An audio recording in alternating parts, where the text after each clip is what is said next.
But relations of this kind, which are to their effects, cannot really exist in God, for they could not be in him as accidents in the subject, since there is no accident in him, as was shown in the first book, nor could they be the very substance of God. For since things are relative according to their being in a certain way to something else, as the philosopher says in the Predicates, it would be necessary that the substance of God should be said to be that which is to something else. Now that which is itself said to be something else depends in a certain way on it, since it can neither be nor be understood without it.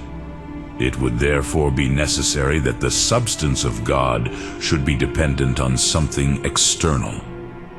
And so it would not be necessary to be by itself, as was shown in the first book. Therefore there are no relations of this kind according to reality in God.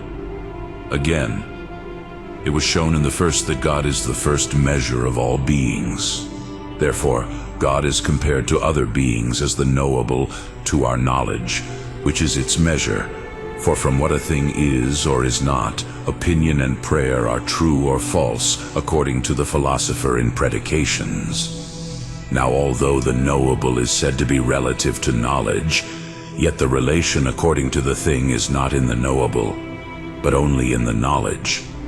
Hence, according to the philosopher in Metaphysics 5, the knowable is said relatively, not because it is referred to itself, but because something else is referred to it. Therefore, the said relations do not really exist in God. Still, the aforesaid relations are said of God, not only with respect to those things which actually exist, but with respect to those which are in potential, because he has knowledge of them, and with respect to them he is said to be both the first being and the highest good.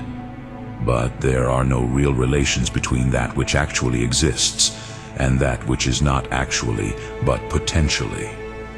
But God is not differently related to things that are actual than to things that are potential, because he is not changed by the fact that he produces something.